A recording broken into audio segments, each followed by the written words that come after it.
Chapter 6, The Divine Paradox. The half-wise, recognizing the comparative unreality of the universe, imagine they may defy its laws. Such are vain and presumptuous fools, and they are broken against the rocks and torn asunder by the elements by reason of their folly.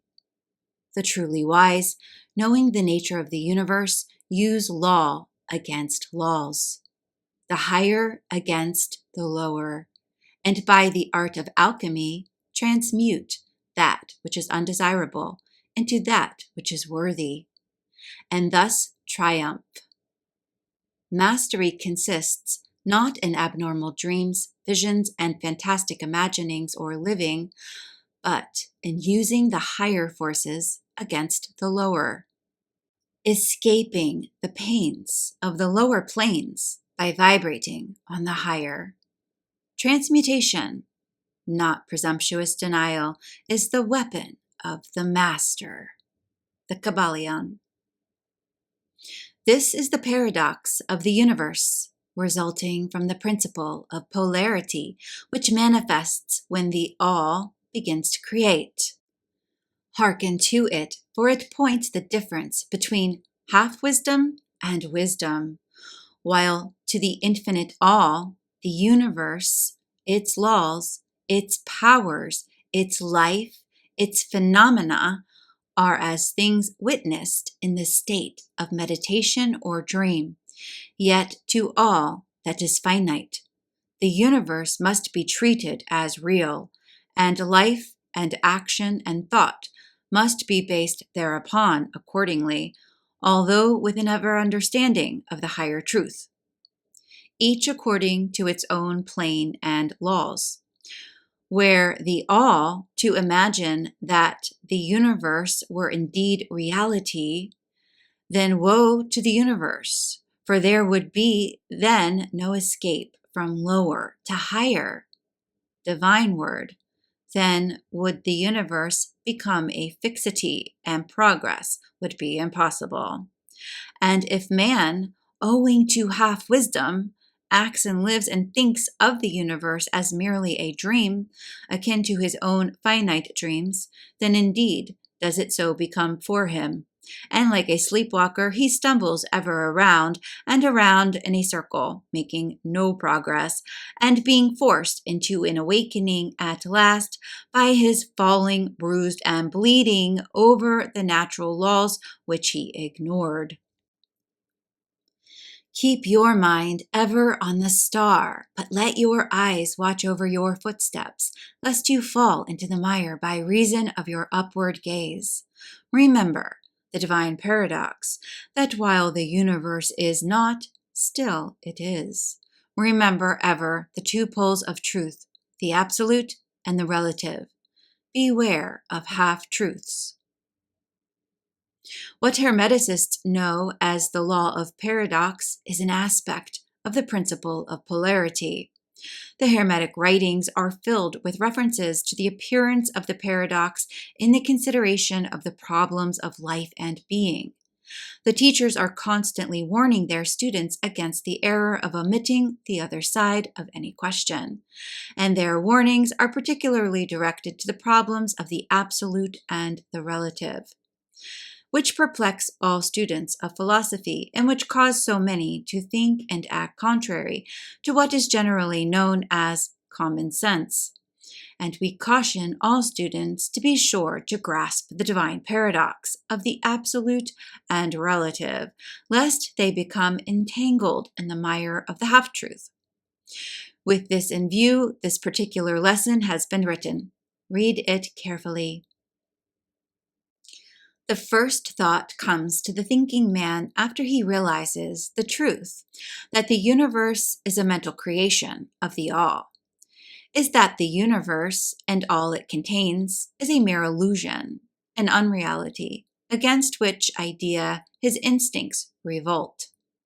But this, like all other great truths, must be considered, both from the absolute and the relative points of view.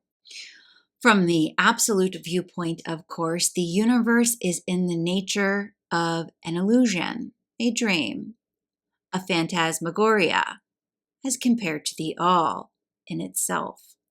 We recognize this even in our ordinary view, for we speak of the world as a fleeting show that comes and goes, is born and dies, for the element of impermanence and change, finiteness and unsubstantiality must ever be connected with the idea of a created universe when it is contrasted with the idea of the all, no matter what may be our beliefs concerning the nature of both.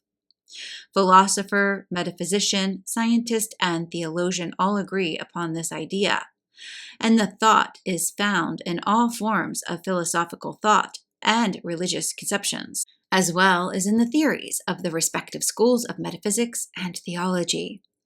So the Hermetic teachings do not preach the unsubstantiality of the universe in any stronger terms than those more familiar to you, although their presentation of the subject may seem somewhat more startling.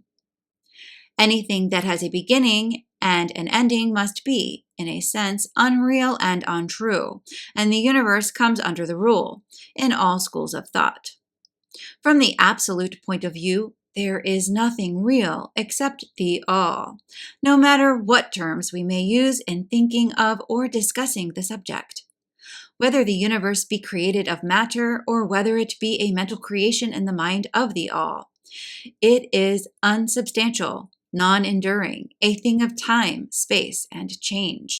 We want you to realize this fact thoroughly before you pass judgment on the Hermetic conception of the mental nature of the universe. Think over any and all of the other conceptions and see whether this be not true of them. But the absolute point of view shows merely one side of the picture. The other side is the relative one. Absolute truth has been defined as things as the mind of God knows them, while relative truth is things as the highest reason of man understands them.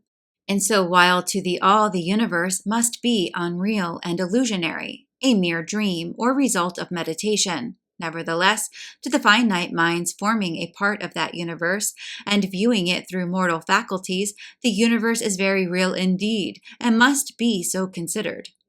In recognizing the absolute view, we must not make the mistake of ignoring or denying the facts and phenomena of the universe as they present themselves to our mortal faculties. We are not the all, remember. To take familiar illustrations, we all recognize the fact that matter exists to our senses. We will fare badly if we do not. And yet, even our finite minds understand the scientific dictum that there is no such thing as matter from a scientific point of view. That which we call matter is held to be merely an aggregation of atoms, which atoms themselves are merely a grouping of units of force, called electrons or ions, vibrating in constant circular motion. We kick a stone and we feel the impact. It seems to be real, notwithstanding that we know it to be merely what we have stated above. But remember that our foot, which feels the impact by means of our brains, is likewise matter, so constituted of electrons, and for that matter, so are our brains.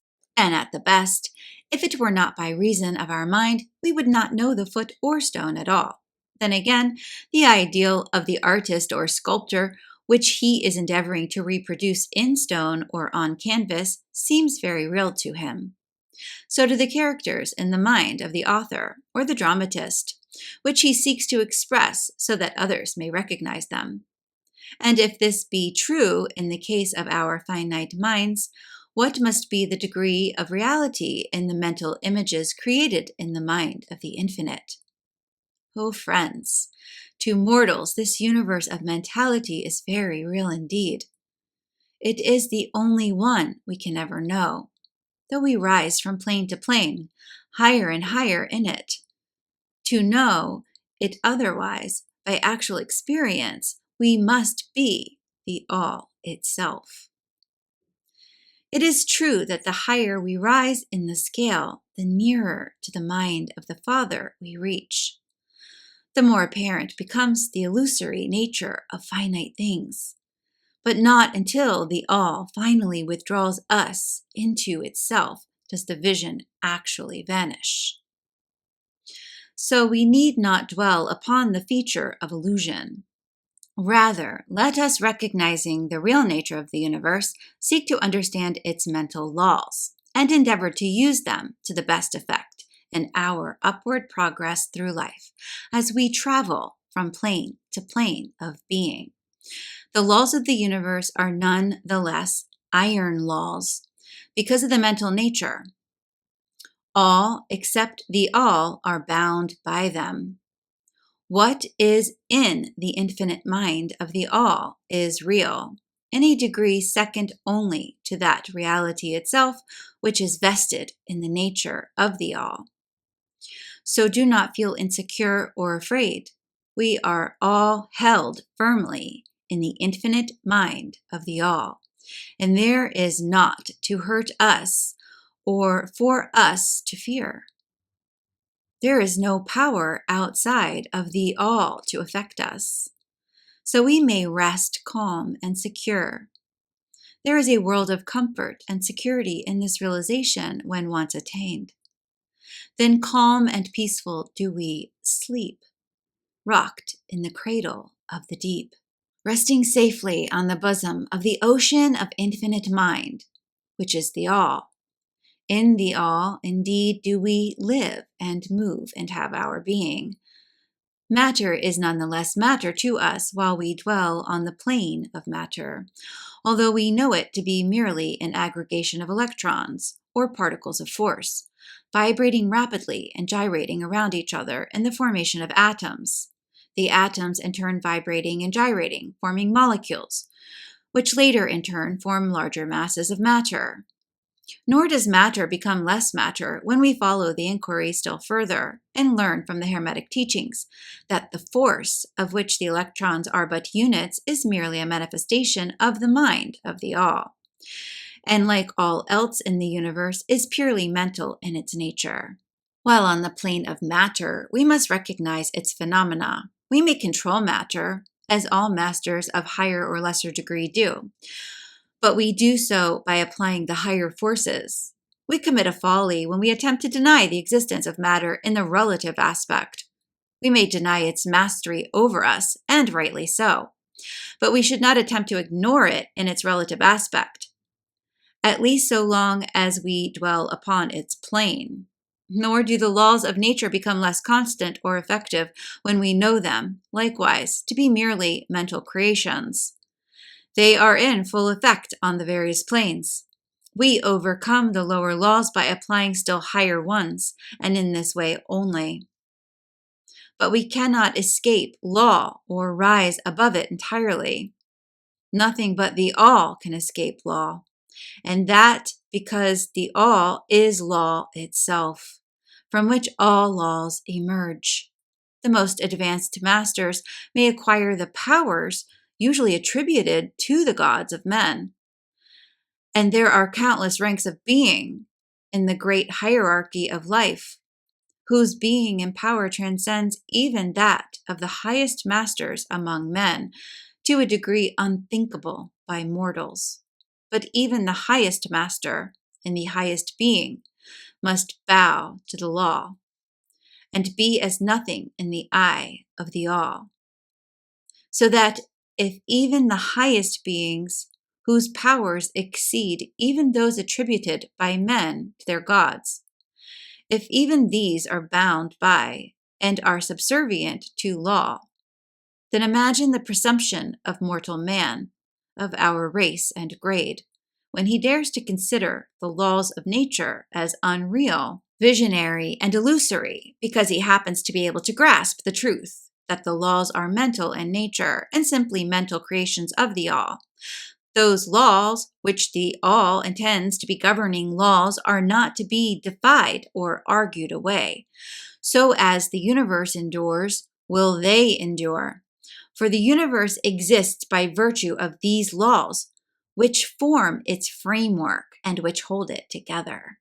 the Hermetic principle of mentalism, while explaining the true nature of the universe upon the principle that all is mental, does not change the scientific conceptions of the universe, life, or evolution. In fact, science merely corroborates the Hermetic teachings.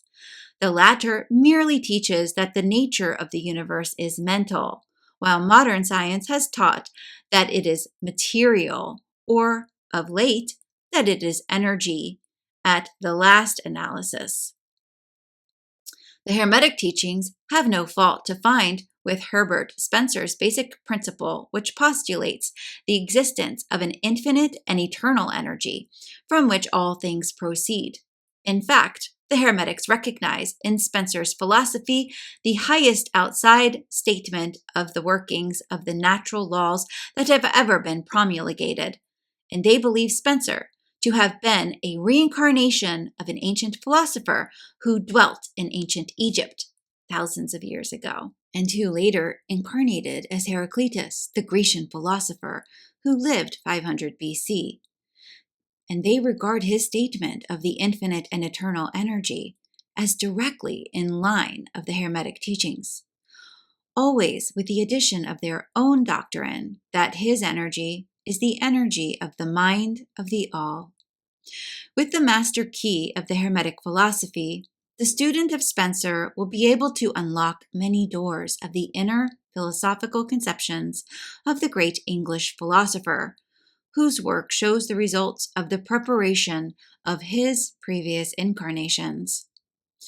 His teachings regarding evolution and rhythm are in almost perfect agreement with the Hermetic teachings regarding the principle of rhythm.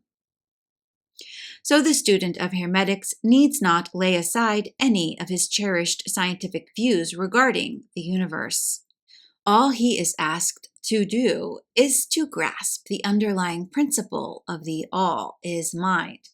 The universe is mental, held in the mind of the all.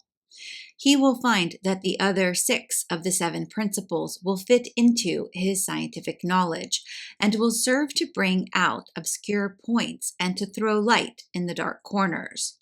This is not to be wondered at when we realize the influence of the Hermetic thought on the early philosophers of Greece, upon whose foundations of thought the theories of modern science largely rest.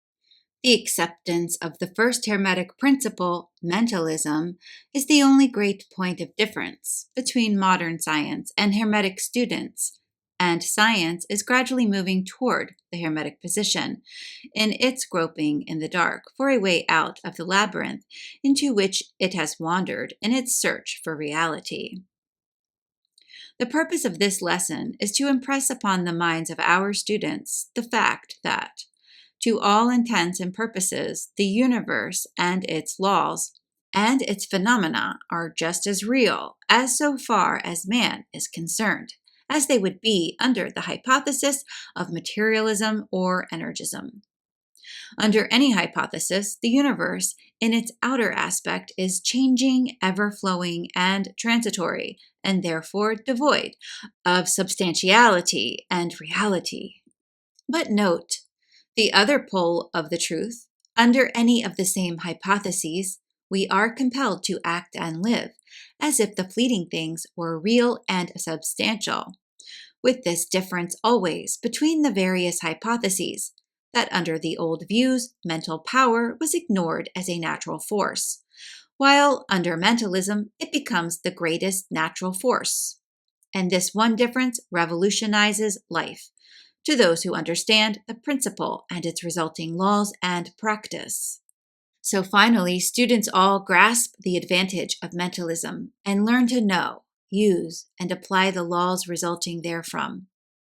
But do not yield to the temptation which, as the Kybalion states, overcomes the half-wise, and which causes them to be hypnotized by the apparent unreality of things, the consequence being that they wander about like dream people, dwelling in a world of dreams, ignoring the practical work and life of man, the end being that they are broken against the rocks and torn asunder by the elements by reason of their folly.